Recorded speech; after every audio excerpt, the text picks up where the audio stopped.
Donald Trump is now under pressure as Iranian leaders openly challenge his deadlines. They are responding with direct and public defiance. Here is how they reacted after Trump warned that if Iran refused negotiations, he would launch devastating strikes. He said he would rain hell down. An advisor to Iran's parliament speaker, MB Ghalibaf, responded by saying Trump has 20 hours to either surrender to Iran or face consequences where his allies could be pushed back to the Stone Age. He stated clearly that they will not back down. Iran is not only rejecting these threats, but is also publicly ridiculing them. Strategic advisor Mohammadi said Iran believes it has already won the war and will only accept terms that strengthen its position and establish a new regional security order. Regarding Trump's warning about destroying infrastructure like power plants, bridges, universities, and civilian systems, the same advisor repeated that it is Trump who now has 20 hours to surrender. Otherwise, his allies will face severe consequences. He emphasized again that Iran will not retreat. Meanwhile, Trump, along with officials in Washington, appears increasingly unsettled. The Pentagon suddenly canceled a scheduled 8 o'clock a.m. press briefing that was expected to include Defense Secretary Hegseth and Joint Chiefs Chairman General Dan Kane. Reports say the event was abruptly called off. Now there is another development after previously stating that strikes would begin at 8 o'clock p.m.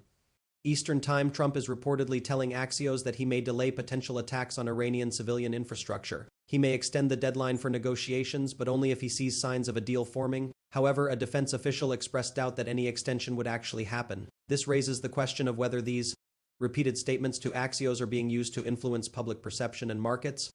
Trump had set a firm deadline. Iran responded by rejecting negotiations entirely, stating they do not trust him. They warned that if this escalates into a broader conflict, they are prepared. Trump's threats against Iran and its people appear to be having the opposite effect. They are strengthening resistance rather than weakening it.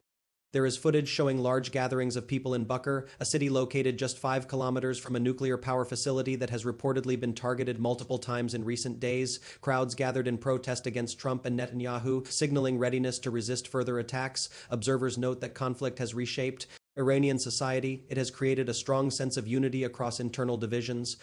This level of solidarity may have exceeded expectations, even among Iran's own leadership as well as in the United States and Israel. History often shows that public movements lead while political leaders follow. That pattern now appears visible in Iran, contributing to its resilience despite ongoing attacks and escalation. Trump's focus on targeting not just leadership but broader Iranian society has contributed to this unity.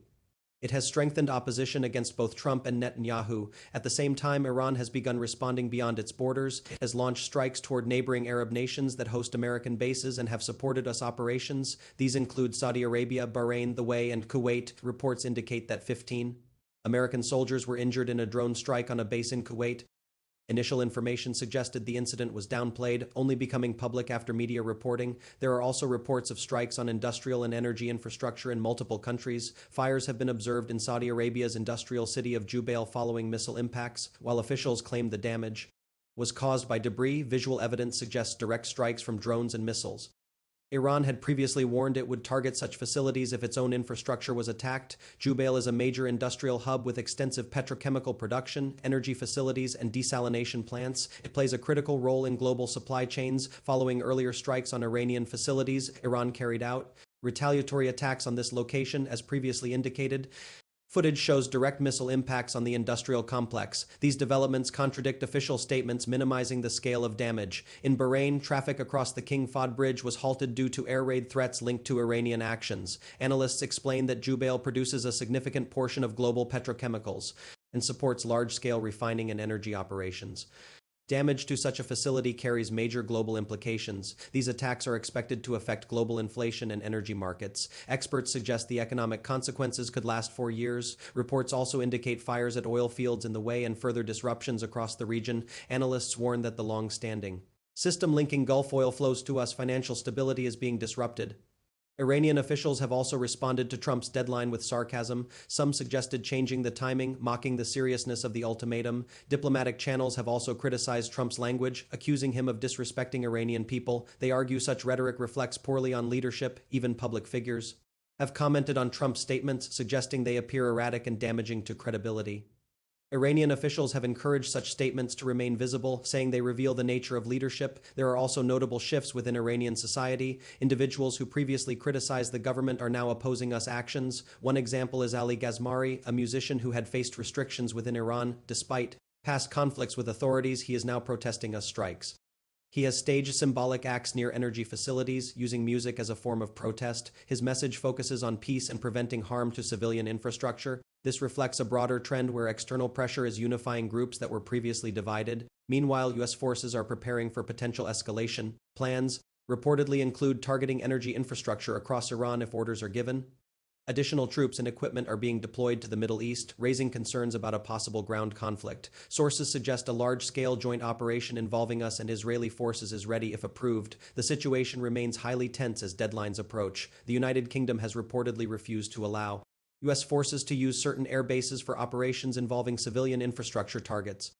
Officials have stated they will not support actions that could be considered violations of international law. This decision limits operational options and signals disagreement among allies. At the same time, Iranian officials continue to hold regular press briefings, presenting their position on the conflict and emphasizing their readiness to defend the country.